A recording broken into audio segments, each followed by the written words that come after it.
一日咧，我哋要挑戰下喺一日10個鐘頭之內咧玩晒北頭同埋淡水嘅景點。我哋又要打卡啦，又要食嘢，仲要影日落，究竟趕唔趕得切呢？朝頭早咧，我哋就去咗北頭先。嚟到新北頭咧，第一個景點咧就要睇佢嘅舊火車站啦。不過咧，入去火車站之前咧，見到有人喺度洗手喎，唔知係咪溫泉水呢？呢個咧就係有日式風格嘅舊車站啦。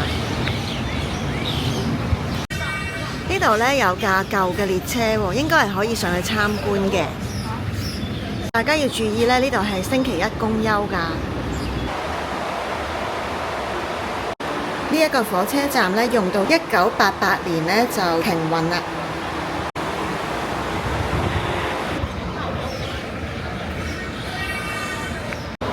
喺呢個木火車站裏面呢，有好香嘅杉木味啊！咁呢，而且你可以慢慢睇下呢佢呢度嘅展覽㗎喎。呢度仲可以買啲紀念品。哦，原來呢個火車站呢係喺彰化嗰邊呢拆過嚟嘅，用翻佢啲材料。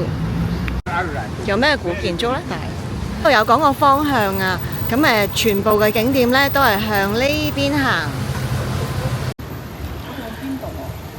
呢一區你有好多溫泉旅館㗎。話咁快呢，我哋就嚟到第二谷啦。呢個係第二谷公園嘅介紹。呢度呢有條好似細細地嘅溫泉街，溫泉水喎，似乎係咪熱到死呢？究竟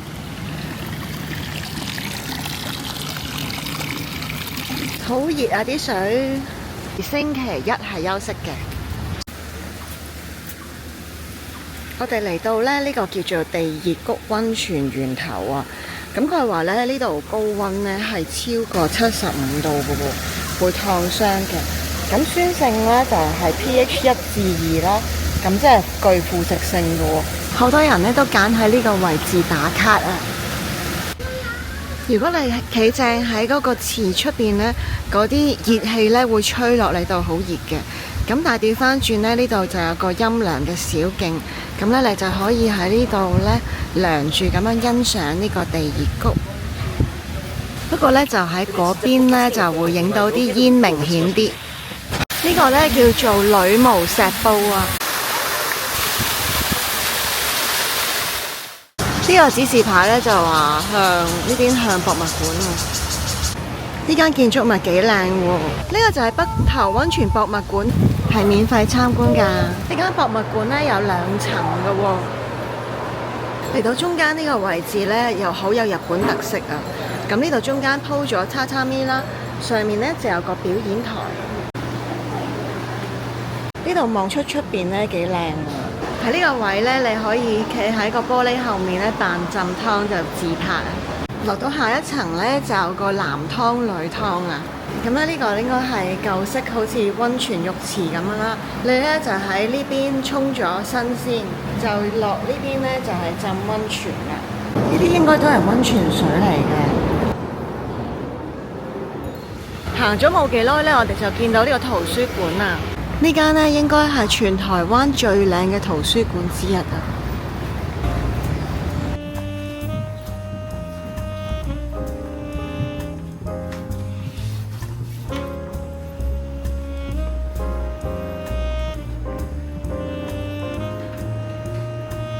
喺頭先圖書館對面咧，有間叫做雙月嘅鋪頭啊。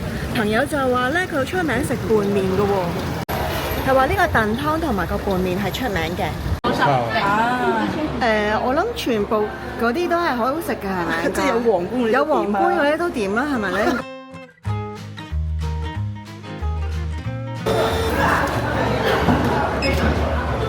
呢個咧就係筍，跟住呢個咧叫做月亮骨肉。呢個就係蛤乸燉雞腿湯啊，好大碗喎！原來好彩嗌咗一碗啫。跟住咧，呢兩個就頭先介紹嘅小菜啦。呢個咧就係叫做富士敏仔山拌飯啊。我估係啲好細條，好似白飯魚咁咧撈飯啦。雙月乾柯，咁即係呢啲蚵仔嚟㗎。跟住咧，嗰啲蚵仔好大隻喎，愛恨之椒之麵啊！呢個咧就係黑松露拌麵。我哋一致都認為咧，呢間鋪頭嘅全部食物都好好食。喺雙月嗰度食完晏之後呢，我哋就翻嚟新北頭車站呢度啦，再轉翻紅色線咧去淡水嘅。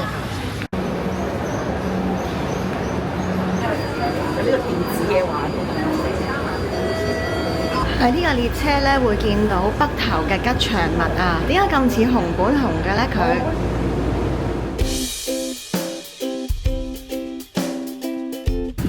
佢話咁快呢，我哋就嚟到淡水老街啦。呢間唔知係咪出名嘅呢？我見好似有啲花生糖嘅嘢賣。呢間呢都好香花生味喎，佢呢有花生糖同埋麥芽糖賣，100蚊有3個。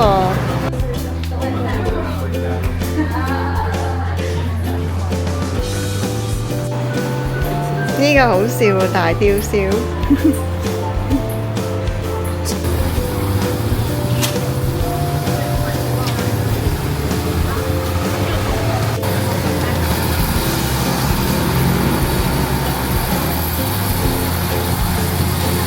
如果想買啲單等豆咧，呢度都有喎，不過價錢都唔平㗎。呢個許義魚酥咧好出名啊，好多年前已經賣㗎啦。喺呢個無所事事就淡水塊布揭開咧，就會見到一間 cafe 㗎啦。跟住嚟到呢個古蹟咧，就係淡水日本警官宿舍啊。嚟到門口咧，已經聞到好香嘅杉木味。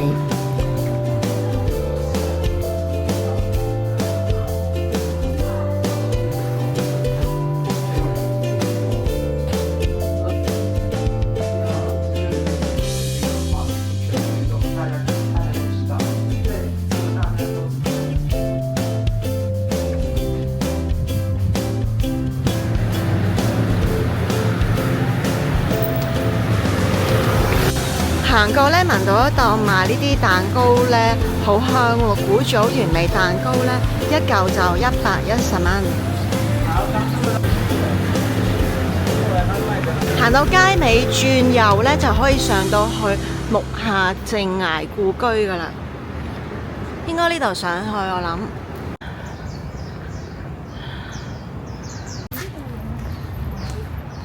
哦，原來頭先嗰嚿咁大嘅唔係故居，係嚿餐廳嚟嘅。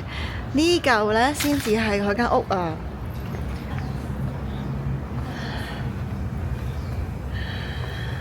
歡迎參觀。謝謝。呢度呢有介紹用唔同形式嘅磚啊。睇清楚啲呢，原來地下都有講呢兩個景點啊，就係呢個舊嘅醫館啦，同埋禮拜堂。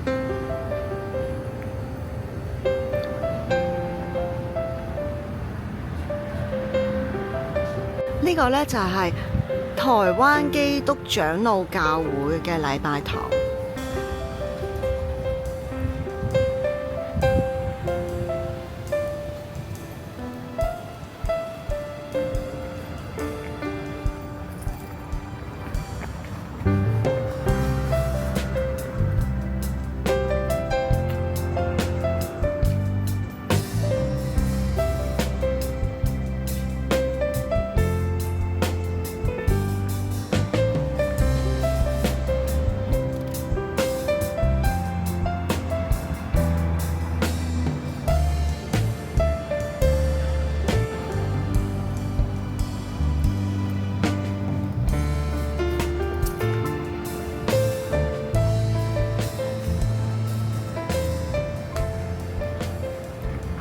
過咗呢條天橋之後呢，我哋就會嚟到多田榮吉嘅故居啦。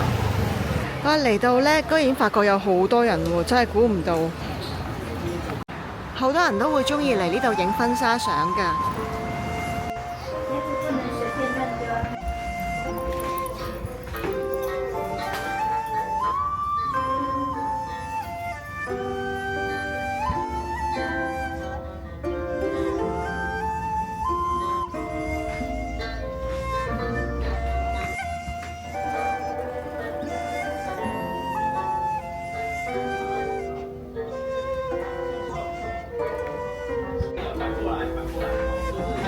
對面呢個呢，就係觀音山啊。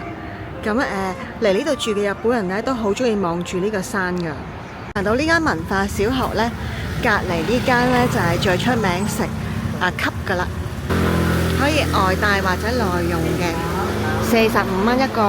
有啊，你媽哦，就馬上已經把它管。因為我想我妹給我看到好。有啊，你講來2個小辣，湯跟醬不夠再來加。呢個呢，就係嚟到淡水一定要食嘅吸啊！吸呢，其實即係好似油豆腐粉絲包咁啊。咁頭先嗰人就講呢，佢話要篤穿佢之後呢，再攪一攪佢咁樣食嘅喎。食完呢吸之後呢，我哋沿路行返落去個斜路呢，就會見到有間雪糕店嘅。呢間鋪頭呢，最出名就係食花生口味同埋芝麻口味嘅雪糕。呢個呢，真係綜合口味嘅雪糕啊！即係芝麻同埋花生混合啦。咁側跟呢塊煎餅呢，佢就話你可以當羹咁樣滗嚟食嘅啲雪糕。呢個呢，就係我哋今日差不多最後嘅景點啦。咁呢，裏邊係一個微型嘅博物館。咁佢以前呢，就係呢個德記李氏洋行咯。後面呢，就有個叫做齊柏林空間啊。嚟淡水咧睇日落都係其中一個好重要嘅節目嚟㗎。今日天氣好似都唔錯喎，希望一間睇到啦。今次咧我哋揀咗一間喺海邊嘅餐廳啊。咁如果唔怕熱嘅話咧，其實係可以坐喺出邊咧睇風景㗎。不過今日咧30幾度啊，所以我諗咧都要睇下裏邊有冇位啦。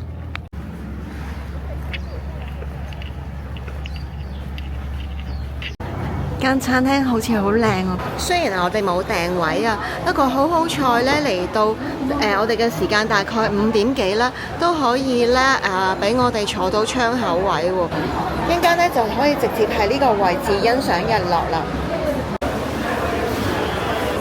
其實咧唔坐窗口，我覺得坐室內都好靚喎。如果唔坐裏邊咧，室外咧有呢啲位咧，都好有度假嘅 feel 啊！你睇下，望住呢度出邊嗰個觀音山咧，好靚啊！原來呢間餐廳好大㗎。我哋咧一人嗌咗一杯嘢飲啊！我呢杯咧就係芒果冰沙，咁佢側跟咧仲有條雪條。另外呢一杯咧就係紅火龍果 yogurt 冰啊！依家仲有10分鐘咧，就到6點啦。咁日落嘅時間到啦。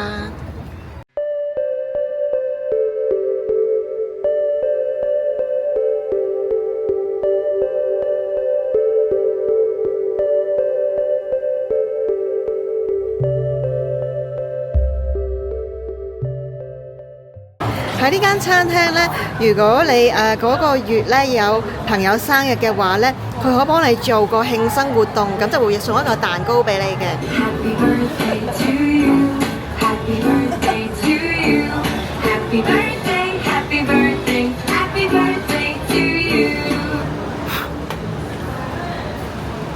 我哋下午茶呢就飲咗3杯嘢，飲加埋呢就係800幾蚊。咁佢都冇限我哋坐幾耐嘅喎。等完日落之後呢，就到月亮出嚟啦。呢度呢，夜晚有夜晚嘅靚㗎，睇下。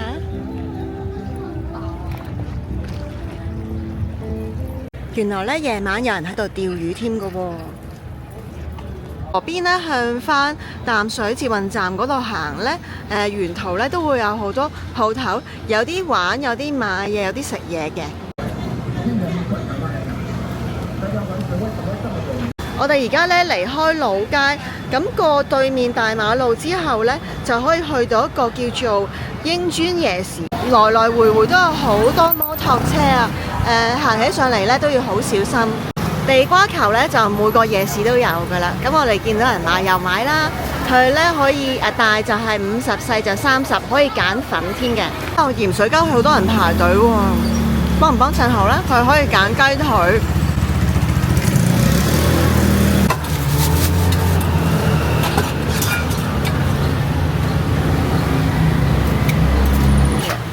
我樣樣都愛咗好多嘢啊！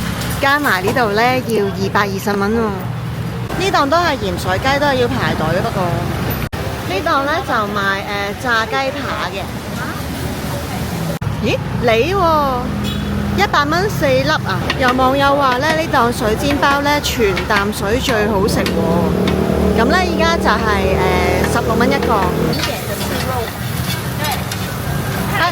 哦，謝謝。跌嘅時候咧都聽到脆嘅咔咔聲啊，嗰個皮。喺淡水個捷運站出邊呢，仲有啲攤檔，好似夜市咁呢，買下嘢食同埋有啲飾物啊袋咁樣咯。